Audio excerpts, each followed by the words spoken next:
National Fire Radio. I'm here with my co-host, Jeremy Donch. Hello. Very lucky tonight. We have a special guest in the studio. Terry Ahlers from the City of Newburgh Fire Department is here. Terry, welcome to the show. Thank you. So we're going to just kind of jump right in and let's talk about your career a little bit and like where you started and your first fires and a bunch of other stuff. We did a little prep work before, but so how about it, Chief? All right. Well, I've been in it for total about 32 years. My first fire was actually in the volunteers. I belonged to Wallkill, a little place up in Ulster County, New York. And my first fire was really nothing. It was a big barn fire. And boss wouldn't let me leave my job. I said, I'm going anyway. And that was my last day working for him. And, it made my day. It was a huge fire. I never got to see something up close like that. Yeah. And then, a short time later, went to my first house fire that same month. And I was fortunate my next job, I actually worked for the fire chief. So I was expected to go to all the calls. That's helpful. And, yep. And, it's a lot of house fires back in the 80s. And, I remember the first real significant one. This house, it was just a modular. It was, one-story ranch, and it was going end to end. And I was brand new, and I was qualified to wear an air pack. I had the air pack on, dragged the hose line up to the door. Guy that's been in for a long, long time. I said, you ready? He says, ready for what? We're gonna go in, right? He says, there's fire coming out of every opening, right. And there was nothing to go into. It was just four walls standing. We're not going in there, And and I never, I thought you just go into every fire. That's I didn't right. know. Mm-hmm. And so then the next fire we go to, it was we going in? Yeah. Oh yeah, we're going in. Get your stuff on. So I get my stuff on. We go in and it was big, but looking back, it wasn't it wasn't huge. It was one bedroom. Right. And got to put it out. Sure. A lot of excitement. Sure. And it's something about being that new guy. Yeah. And then fast forward. While later in the 90s, 1999, I got hired in Newburgh, and first fire, I was actually in-house training for 2 weeks. So the first week, they teach you how to, do hydrants, and they teach you a little bit about what goes on in the firehouse, and how to clean toilets, and how to make coffee, and all that stuff. The important stuff. Right. That's the first week. The second week, Monday morning, you're on a rig. I get to ride the rig. I'm the extra guy. I'm not really supposed to be on the loose yet, but they take me in, and we had a fire on Lander Street, and it was huge because first time I ever got to go the wrong way down a one-way street, and I'm riding in the back seat. We're going middle of the day, and we're wrong way down Lander Street for its entire length. Happened to be the daytime firemen for fire prevention. Their staff positions. Right. They were waiting for us on the corner. We got the hydrant. Stay on the rigs. This is great. Beautiful. Put my air pack on. We pull up. Lieutenant says, "Wait right here, kid." Kid. So I wait. So finally, Lieutenant sticks his head out the second floor. Get up here. His second floor was on fire, and it was knocked down when I got up there. But the whole hallway was just black soot. Right. So back then we wore yellow turnout gear. He says, I'm going to teach you something real important. So what's that? He says, spread your arms out. So I spread my arms out like this. He pushes me against the wall and drags me. So he says, much better. Salty. That was it. Salty. And that was, got to do some overhaul. Sure. But yeah, that was the extent of it. Get my gear dirty. That's when we fine. got all done, he said, now you took the edge off. You got your gear dirty. You got your first fire. The next one is going to be real. We'll get you in. So the next one's at night. No kidding. Well, I'm off duty, so I can't go to it. I can't Right. come back. Even though it's second alarm, can't go back for it. So now the whole rest of the week, I'm working. There's nothing. Finally, Friday is my first day in a shift, and our shift is scheduled to work that night. So they start that Friday day. uneventful. You know, nothing. So I'm off duty. No, I was scheduled to work the day. That night, all of a sudden, we had, you know, those numeric pagers back then. All of a sudden, I get a phone call, you know, a text message, Right. you know, dispatch 911. So I call in, it's the second alarm. Yeah, I'll come back. Third alarm. You know, I'm there already, but it's a third alarm, and the house was cranking, and it was the first, since once I got hired by Newburgh, it was the first fatal fire. The first time I got to see like a, Yeah. you know, and You never forget that. kind of sticks with me. But Yeah. you know, but there was like no, like the people weren't mad. They weren't upset about it. Yeah. You know, this guy died trying to get kids, you know, trying to get his family out. Mhm. Wow. They really didn't care. They were upset because their TV was burned up, Wow. you know, and that kind of stuff. That's when I kind of you know, I'm in a different world. It's not like a small town where, you know, it is a small city, but it's not a small town where everybody, you know, Sense of is upset community. about, Right. you know, somebody getting. Sense of community. You know. Everybody comes out, comforts one another. And there was none of that. And I Yeah. remember, you know, the next time we're working, I was in this shift at that point. Next time we're working, it's a daytime, and we go there to see the place in the daylight.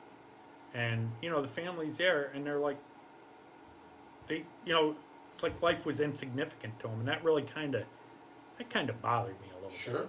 But Yeah. you know, it goes on. You know, career goes on. You got a job to do, and you don't really, you know who you are, and you know who your friends are, but Right. you still, you know, it doesn't, just because they don't care doesn't mean that we don't care. You know, we still do what we, Oh, without a doubt. you know, and yeah, and so that was the first like one that I got to see a dead person and a fire, and it wasn't, you know, it kind of sticks with you. But you know, aside from that, you know, I was going through first month I was in one shift. The next month they put me someplace else. The third month I landed in the famous Group 2, and you know, the assistant chief, I heard, you know, he yelled a lot, and you know, real nervous. You know, like everybody was afraid to work with that guy.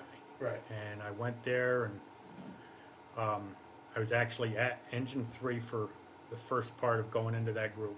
And the Engine 3, the lieutenant on my shift, was actually the union president.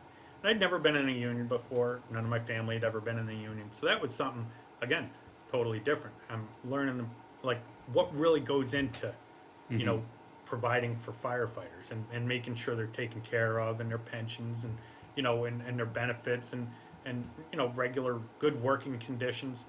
So I'm kind of on the inside. I get to hear a lot of this stuff, and learn a lot from it. But my assistant chief comes up there all the time, and he was a nice guy. He was, boy, at a fire you knew when you did something wrong. Oh yeah. He let But you know. but if you were in his group, he really, as long as you knew what you were doing, or made an attempt to know what you're doing, Right. he was a nice guy. You know, he's a good guy. Yeah. So we had back then 4 guys on a fire truck a lot of times. So I got to be the nozzle man. The senior guy wanted to ride the hydrant, which is now, back then I didn't understand it. Now, yeah, you know, Sure. No. you take your time getting there Right. and let the new kid Right. get beat up. And so we went to a fire in Colonial Terrace, and we pulled up, and there was smoke. You could see the smoke. Assistant chief got on the scene, said, you know, transmit a second alarm. We got a good fire. And lieutenant, you know, here you go, kid. He gives me the 1.5 inch Navy nozzle. You know, we had 1 3/4 inch also, but the Right. old timers, that's what they wanted. That Right. 1.5 inch Navy nozzle, big heavy brass nozzle. So I go in. The apartment's pretty smoky. I go crawling through, and he yells behind me, says, "It's in the basement, kid." So I'm looking. I've never been in one of these buildings. It's houses that were built about 100 years ago now for the workers in the shipbuilding industry. Okay. And all of a sudden, I hear the assistant chief's voice. "Kid," he said, "it's in the basement. Follow me." He's got me by the air pack. Now, I can hear him clear as a bell. I got an air pack on. I can hear him clear as a bell. Right. He's not wearing an air pack. He's breathing through a hanky. Right. So he picks me up by the strap. He drags me out the back door, and he says, "Right there, that's the basement that's the entrance for the basement. go down the stairs and turn right. You can't miss it. So I go down. I put my first fire out as a nozzle man, and that was a lot of fun. That was like, I talked about that. You know, Yeah. that Oh, was- I'm sure. And again, sure. you know, wasn't a huge fire, but it was a Right. big deal. You know, and That's cool. Kind of felt like, you know, like I proved myself. Right. Whether I did or not, Ah, sense of accomplishment. I was a right? lot less nervous after Yeah. that. And, Yeah. you know, I mean, back then, you know, we got to go to a lot of fires, and, you know, that assistant chief was always there. He had 40-something years on. Wow.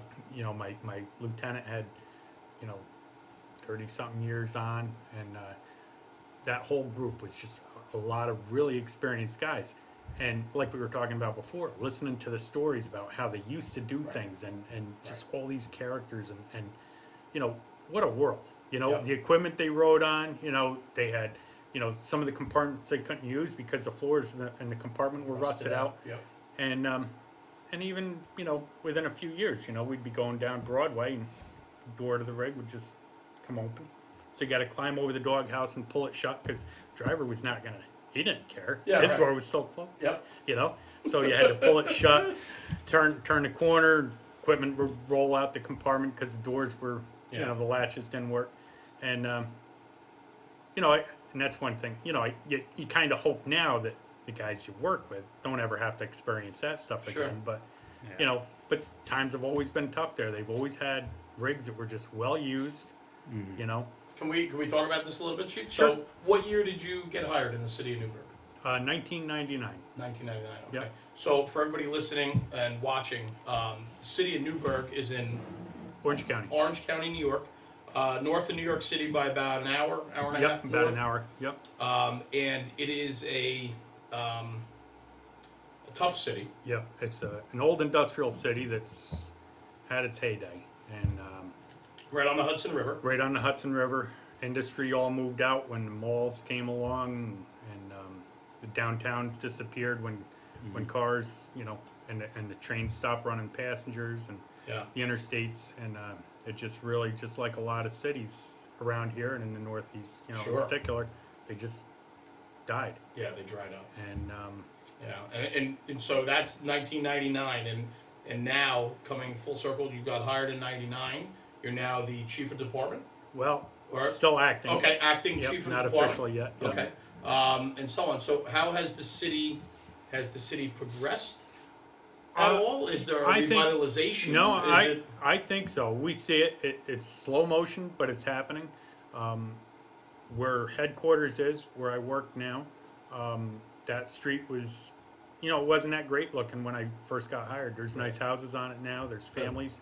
Liberty Street, which was not an easy neighborhood, just one block from the firehouse, Yeah. is full of these, you know, nice little restaurants, and, you know, wine bars and coffee shops, and it's just like, it's a destination now where people good. go to it all year. It's great. When they first developed the waterfront, Newburgh became a great place during the summer, and only down there. And if people really didn't see, that was all brand new. Nobody really saw the old city, the old bricks, and Right. you know, and it's progressing. There's a lot of new development, a lot of buildings that were supposed to be torn down that are just being rehabbed. That's fantastic. People the old moving mill up, style. old mill style. Yeah, I love People that. moving up from Brooklyn Yeah. and buying these great. places. You know, art galleries. There's a new cidery. We have the Newburgh Brewery, of course. Yeah. You know, all these old buildings that are just new life in them. And Yeah. you know, some of them, you know, we saw them as burned out shells. We've Sure. got pictures hanging in the firehouse. You know, when people come, you know, there's a coffee shop that was kind of one of the first buildings to be rejuvenated on Liberty Street. Yeah, that's that coffee shop. No. Yeah. Fire blowing out every floor of it, you know. That has to be, you know, I find, you know, I know myself and my sense of community, and you know, you were alluding to that before, where maybe the residents weren't so much in touch with the community sense of things, and so on. And I find in the fire service that we all tend to be very rooted in the area that we serve. Oh yeah. And so I think that has to be a matter of pride for you Yep. and for your guys, maybe the more senior guys too on the job, to see that revitalization. Because Yeah. I think it's happening more and more. It is, and it's picking up steam. It's still slow motion, but it's happening. You know, you go to these places and they know, like, even when you show up not in uniform, off duty, like, we'll go to dinner or something, or on a weekend have lunch. Right. And you show up and they still know you're a fireman. They know who you are, Right. and they appreciate you coming around, because they know you're supporting them. Absolutely. Not just because That's you're tied because you can't stray too far from the fire truck, but now you're coming back and you're still spending money there. It's these are good people, and Right. and I remember, after a second alarm, don't tell my wife this, but I remember after second alarms, once you were released, Right. you were the guy, the off-duty guys that came in on the recall. You'd go back to a bar, kind of in the neighborhood where your fire was. You'd spend another couple of hours rehabbing. Yeah. Right. Yeah. And that doesn't happen as much anymore. But I guess even back then, without even realizing it, we were trying to make up for the fact that this building got damaged by a fire. Like, Yeah. let's go back and spend a little money on that street, and have some beers and talk to the people that live there, and That's cool. we don't do, it still happens, not as much as it used Well, to, but culture's changed. but these Everything's places changed a little are- bit too, but it yeah. is. It's a nice city, and it's coming back. It's still got its tough spots, Of course. but as firemen, people, it doesn't. That's kind of a common denominator. It doesn't matter what kind of a neighborhood you're in. People are still happy to see it when you're a fireman. The poorest neighborhoods or the richest neighborhoods, they will all come over and say hello. Every single kid, it doesn't matter what his parents make or what grade he's in, it doesn't matter. He still wants to check out the fire truck and wear the fire helmet. And you gotta accommodate that. You drop everything to put air in their tires. Chat with them for a few minutes. Who knows? Those kids may grow up to be the next fireman in the city. They might grow Absolutely. up to be a fire chief someday. That's right. Yeah. You don't know whose life you're touching by just those few minutes. And I like to think we make a difference. Oh, I think we do. I always say there's time for the kids, and that's anytime like we go down to Home Depot to pick stuff up to the firehouse all the time, and if there's ever a kid outside, I'm always like, hey, you want to get in the fire truck? And the parents are always like, what? And I'm like, yeah, hop up, get your phone out, take a picture. Like, Yep. Look at how because it's important. We went over your first fires and stuff, your time in Walk Hill and whatnot. Was there any fires that you had, Chief, where in your career where you were just like, man, that's memorable because that was like a close one? Yeah. The last fire before I got promoted to assistant chief, two calls came in at the same time. Smell of smoke up in the west end of the city, and at that point, I was back to riding Engine 1. I was back to my old group, back to Group 2, and I was learning how to be an assistant chief, and they were actually, in the process of training me. And but I was working on Engine 1 that night, and I was working overtime in Group 3, I think. And I don't remember which group. I remember the cast of characters that was working, and no, it was definitely Group 2. So anyway, smell of smoke in the west end. The ladder truck went up there. Engine 1, go to a automatic alarm, residential. All right. That smell of smoke, it's going to be leaves or something burning or mulch. No big deal. So they go one way. Engine 3 is in the west end. We go the other way. It's over by Mount St. Mary's College. It's a house that's fully rented by college kids. It's a costume party because it was November 2nd. They were having a Halloween party. And, they set off the alarm with a smoke machine. Right. Well, I heard them get on the scene. We got a fire. So I'm trying to listen to them, trying to pay attention to all these college kids in this house and, find out what's going on, so we can clear, And I had a driver whose dad he retired as an assistant chief, so he's a second generation fireman. And I always think that's something cool, but he wasn't very experienced yet driving he'd done a lot of driving, but now we're going to a fire. Right. So we were out of the firehouse. So it's when you get a call and you're going someplace and you're not responding from your firehouse, it takes a little bit to get the bearings. So I'm telling them which way to go, and away we go. We get up there, and as we're coming down the road, coming down the street, the other two crews are already working. They've got 2.5s going, and we get off the rig, you know, getting our air pack, getting our tools and stuff. And the assistant chief, who never gets excited. This guy is, you know, if he's excited, it's a big fire. Yeah. In this house, it was a big fire. It was one house burning. The other house is smoldering next to it that had the report of the smell of smoke. He comes racing, meets me at the rig. He says, "Get up to that second floor. There's still people inside." That second floor? Yeah. Yeah. All right. So away we go. We go up. Couldn't get in through the first floor. They were having a hell of a time on the first floor with hoses. They had 2.5s working. Ladder truck, you know, truck one, they were working with a hose line, which is, you know, most of the time our trucks don't touch hose. Well, they had a hose in their hand. Engine 3 had their hands full. So up to the second floor we go on ladder onto the porch roof.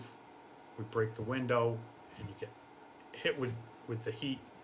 So you let it lift a little bit, and then in we go. And we get to the bedroom door, and you knew it was going to be hell. You know, we were met with all this stuff with the door closed. You knew you were going into hell. Absolutely. You know, so we open up that door, and it's bad fire. I closed the door, and I said to the guys, "Look, whoever's back there, not a whole hell of a lot of chance that they're going to be alive. Yeah. Nobody's going to blame you if you guys don't want to go down the hallway, but we either all go or we all don't go. We're going. All right, let's go."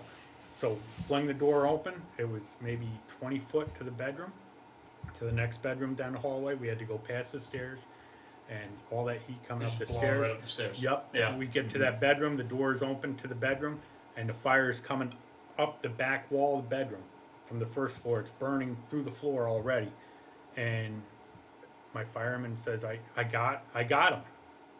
"You got who?" "I got the person." Wow. "Let's get out of here." Yeah. So now these guys are they're big guys. Mm-hmm. The victim was a big guy, you know, and they just that 20-foot crawl down that hallway. These guys were beat up. We got them in, got them up on the bed. My old driver was waiting at the, who I came up, you know, through on the ladder truck. He's waiting on the porch roof for us. Yeah. We get him up there, pass him, out he went, down the ladder, away to the hospital. Didn't do good. Yeah. We tried. And then back in. He says, "There's still somebody else in there." I said, "Well, holy smokes, where are we gonna?" And we're shot. You know? Of course. And, but these guys, they did not give up. You know, and you know, they didn't give up until we were sure there was nobody up there. And out we came, and this whole place was just Charged. at that time it was gone. And so we go out, we protect the exposures a little bit, try to put the next house out while they're trying to bring this one under control. And you know, it was just they just never gave up. Right. You know, and it was good. But it was that fire. When we started down that hallway, and then of course we got the victim, and we're pulling him back, and it was just hotter and hotter, and they didn't let go of him, and they didn't give up. But I honestly thought we were gonna cook in that hallway, and we didn't. We got out, you know, good. There was a big huge dog that was stranded on the porch roof that we kept going past. Yeah. So now all of a sudden, now the fire's burning under that porch roof, and here's this big dog, you know. Now let's try to save the dog. Well, how are we going to get him down? Yeah. I don't know. We go up, and I thought, well, maybe I could just grab him by the collar and yank him off the porch roof. Yeah, he grabbed my hand, ended up breaking my hand, which I didn't realize at the time. So we left him alone. Let's think of a plan B. So we go back up again, and we just kind of herd them over to the ladders, and a couple guys from Air Guard Fire Department had a Stokes basket. They bring them up. We had 2 ground ladders side by side to bring the victim down. So they bring the Stokes basket up. The dog is watching us. We're getting, you know, we keep kind of rounding them up. You know, the fire is burning under this little porch Yeah, roof right. that we're on. Right. We're running out of time, and you know, if this dog just starts, we're gonna have to give up. You know, is how much do you risk? You know, rolled him right into the basket. They brought him down on the ground. He jumps up. Like, the hell just happened? You know, and we finished the fire, and finally I said to the assistant chief, I think I got to go get my hand checked. Man, it hurts. You know, so go get it checked, and doctor, they do the X-rays, and they say, you got a puncture in your bone. We don't know from what. And I said, well, I told you from what. Dog bit my hand. Yeah. And they're looking at me like they don't really believe it, but that's really what happened. So they give me a couple weeks off from work. When I come back, now I'm in training for Car 4, so I don't ride the rig anymore unless it's for overtime. Right. Car 4 is our assistant chief, that's our duty chief. And so that was really the last fire as a fireman that I got to go into. It's one hell of a fire. And yeah, I mean, you know, the guy didn't, you know, he ended up not making it. They had a person badly burned in the front yard. As far as I know, she made it. The other person we were looking for, you know, hour into the fire, he's standing out front, you know. But it's always the way it goes, you know, other end or other end, and you don't really. Yeah. You still have to make an attempt. But you know, just what made me like really like proud, those guys just never gave up. As hot as that hallway was, you know, like first they didn't have to go down the hallway, and they still went down the hallway. You knew that guy was, but you still got to make an attempt. Yep. And Yeah. Well, I mean, so we're coming back, and yeah. they could have just dropped the guy and just crawled the rest of the way faster, and they didn't. And then they went back in, same guys, and we went back in, and they you know, they didn't have to, and they didn't give up, Right. you know. Right. I mean, you know, the Meteorosaurus, the service that you guys did there is unbelievable. I mean, throwing a ladder, going floor above, no line in place, no protection for you guys, checking the hallway's charged, probably to the floor, probably bellied down the floor. Oh to yeah, get I to mean, it, right? you know, it was smoky, but you know, there was so much heat that it wasn't really a lot of smoke. It was just fire, Right. and it was, you know, like everything in the hallway except the floor was on fire, and it was just crazy. Yeah. And Yeah. you know, Well, you guys should be commended for your aggressiveness, and you know the fact that you put life above yours to ensure that that everybody was safe or potentially safe and sound. And you know, kudos to you guys. I mean, that's a fantastic job. It's a testament to how brave fireman you are. That's great. And you always, like I always wondered, you know, when you do get to that fire, everybody's got that fire. How you gonna perform? Yeah. And you know, you've always had, when you look back, you've had that kind of fire. You just didn't seem like that kind of fire at the time, and then it was afterwards, like, man, we really could have got hurt. Yeah. You know? But that was the first one where where I knew it was bad, and you know, we still went. You know, the other fires you still go because you don't realize how bad it is. Yeah. Everybody outside realizes it. You just didn't know until Right. the end. Right. You know, and Wow, that's great. I think- great story. I think that the crazy thing about that, and like just kind of hearing you like have that moment of truth at the door. I mean, like, listen, they're all going, or we're not, and I'm like, okay, let's go. And then just to know that like the city of Newburgh's faced some of the financial difficulties that some of these folks could like be. I don't know who on that shift that night could have been one of them, but they like at some point faced a layoff. You know, like and that's a testament to really who the membership of the department is, because you know, up until recently, they all face that. You know, there's a group of them, it seems, that are always on that chopping block. Yep. But even despite that, they're 110% Yep. into the city. And every one of them, and it is. It seems like it's every 2 or 3 years since I've been a brand new guy. It's come up when I was in the academy. You're not going to make it through to January. You're going to get laid off in December. You know, and Yeah. what do I do? I've got a brand new baby at home. You know. Yeah, we still did. I still did. I stayed. You know, I had a chance of going. I stayed, and you know, this newest group. You know, it's no secret. We're looking at. We could lay. You know, they could lay off 12 guys Right now. right now. Yeah. In July, and you know, the city's still struggling. Are they going to get a grant? Are they going to find a way to pay for them? You know, it's the same story every couple of years. But these 12 guys have had offers to go to other jobs, and they all want to stay in Newburgh. Yeah. They'd rather risk being laid off, knowing that, you know, in New York State civil service, you know, if you get laid off, you're on a preferred hire back list. Right. So that you stay above the hire list until these layoffs are all hired back. Right. There's no new anybody new hired. So Right. they'd rather take that chance knowing that they can come back to Newburgh. You know, it's still a tough city. You know, it's got nice places. It's got still real bad places. It's got a lot of crime. I have to. But they want to come back. And I have to think for you, Chief, that's real testament to the type of firefighters that you have under your command. I think so. You know, I tell you, every one of them. I mean, even the most insignificant calls. You know, they make me proud every time they're out there.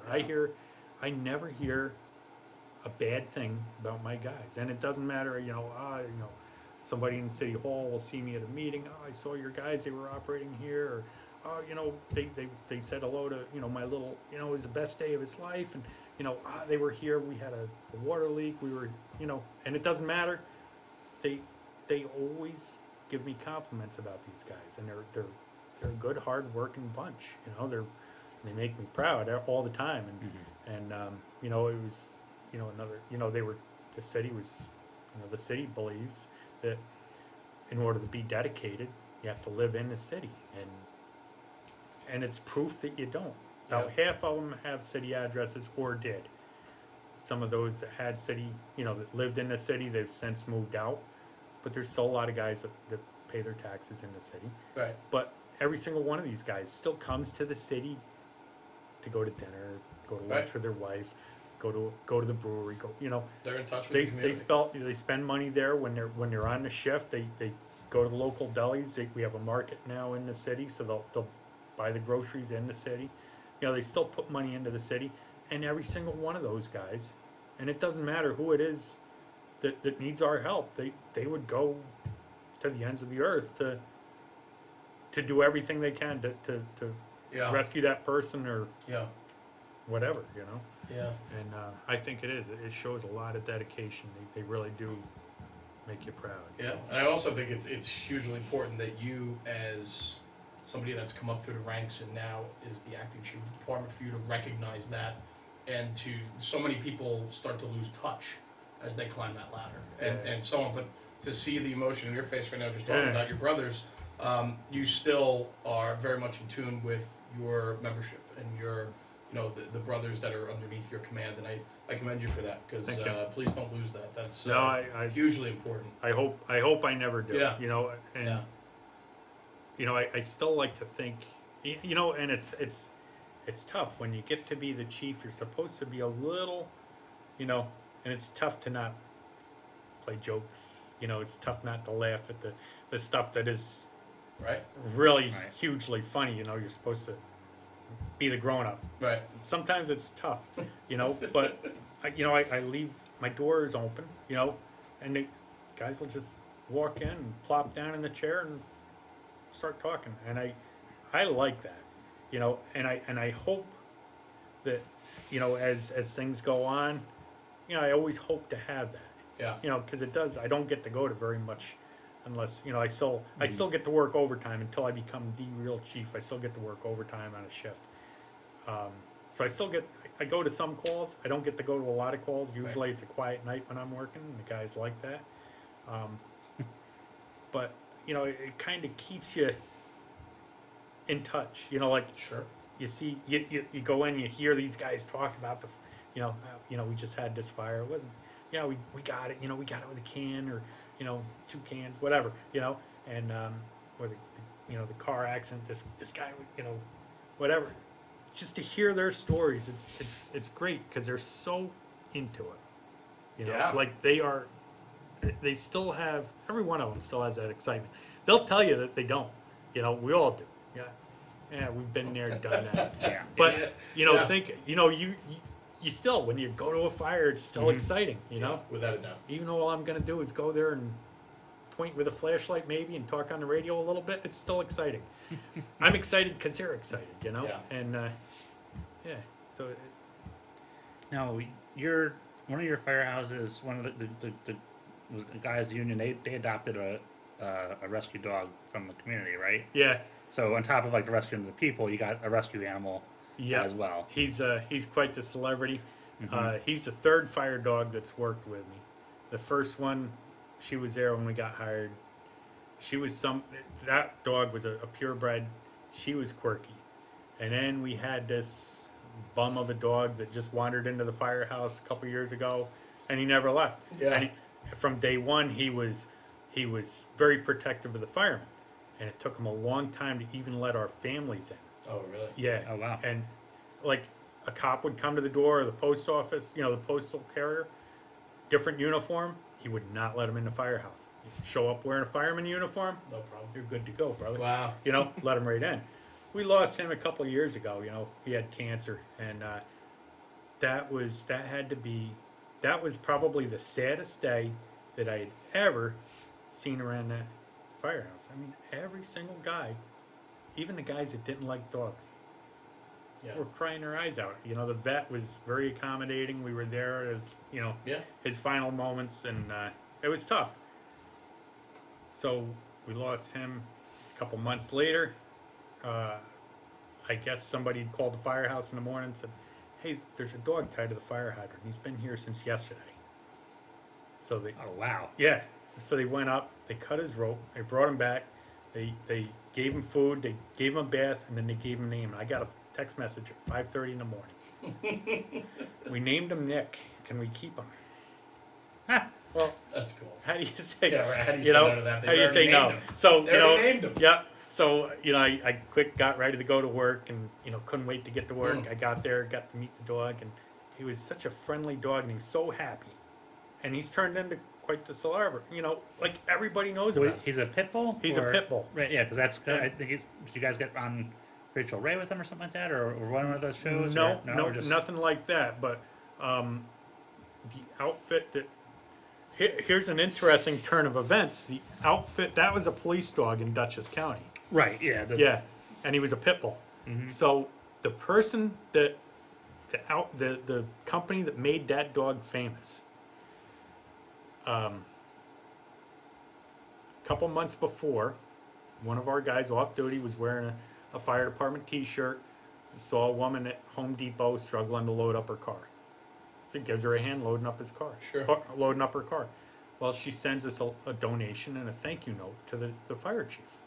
You know, it was before I was the chief, but I was working in the office. I was the operations assistant chief at the time. So,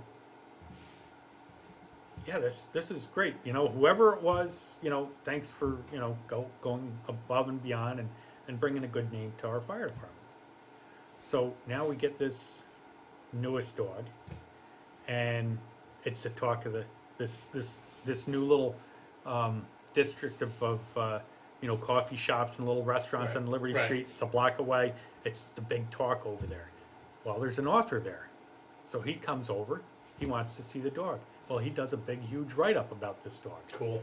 You know, Yeah. so he puts it on Facebook. Everybody sees it on Facebook. Now all of a sudden, this woman that wrote this check to us calls me. Hi, I'm so and so. All right. Well, I'm the one that one of your firemen helped out. Oh yeah, you know, Right. you know, thanks for giving us a call. And, well, I run a dog rescue, and I'm the one that made that police dog famous. I want to do the same for your fire dog. That's You know, cool. Yeah. so Yeah. Yeah. he ends up he's on T-shirts, he's on coffee mugs, he's in calendars. You know, he That's has cool. you know, guest appearances for fundraisers. He's Yeah. you know, Yeah. he's all over the place. Everybody comes to the firehouse just to see the dog, but this dog, he's a pit bull. You know, oh, he's such a dangerous dog. He is a big mush. Yeah. Strange kids. You know, we used to do an occasional pancake breakfast. We'd raise funds for a charity. And the last one that we did, or second to last one that we did, was when he was brand new. They found him in October. This was the beginning of December. We didn't even have him 2 months. We knew really nothing about this guy. except he got bathed regularly and he was starting to fatten up a little bit. Mm-hmm. He sat there during that breakfast right next to the fireman who was holding his leash, all these strange kids coming over and hugging him and people just walking up to him, and all he did was wagged his tail and licked them. He loved it. Such a gentle dog. And so now we take him everywhere. You know, when we see school kids, we take him to the schools. When we have groups of kids come to the firehouse, you know, everybody, he's so good. Great. But he's great. I like, you know, everybody chips in to take care of him. The senior guys walk him, the junior guys walk him, everybody feeds him, everybody gives, you know, sometimes you walk back there and he's sitting on the couch next to the fireman. I don't care. Some of the senior guys don't like that, but then there's senior guys that you walk back there and he's snuggled up with them. Right, yeah, exactly. And but he's such a calming, maybe a calming effect on you know, just for whatever it is, he's good. It's good for the atmosphere in the fire. As I say, you don't want to call him a therapy dog because God forbid we're talking about therapy, but like, he's almost got that, you know, he's got to have that calming effect, and it's got to be good for. You know what? The guys will return from something bad, and the dog will do something silly. Yeah. And all of a sudden, you know, and he's good. You know, I like that we have him in there. You know, it's great. Yeah, absolutely great. We'll wrap it up here. Yeah, absolutely. Yeah. We're gonna. Thank you. Yeah, I mean, just real quick, we're gonna do some other stuff with you in a few minutes. But for remembering your first, our segment on thank you. Reaching out and catching up with some characters in the fire industry. Chief, thank you for joining us. It's a real honor to have you here tonight. Thank you very much. Your stories are great, man. We'd love to have you back again. Thanks, Ron. And so on. So for everybody watching, everybody listening, thanks for tuning in. Stay tuned. We have so much more happening on National Fire Radio, on our platform. Check us out on Instagram, Facebook, SoundCloud, YouTube. We're all over the place, and it's only getting bigger and better. For myself, Jeremy Donch, Bob Ridley, and Chief Terry Ahlers. Thank you. Thank you. Have a good night, guys. Thank you for tuning in. Everybody be safe out there. Take care.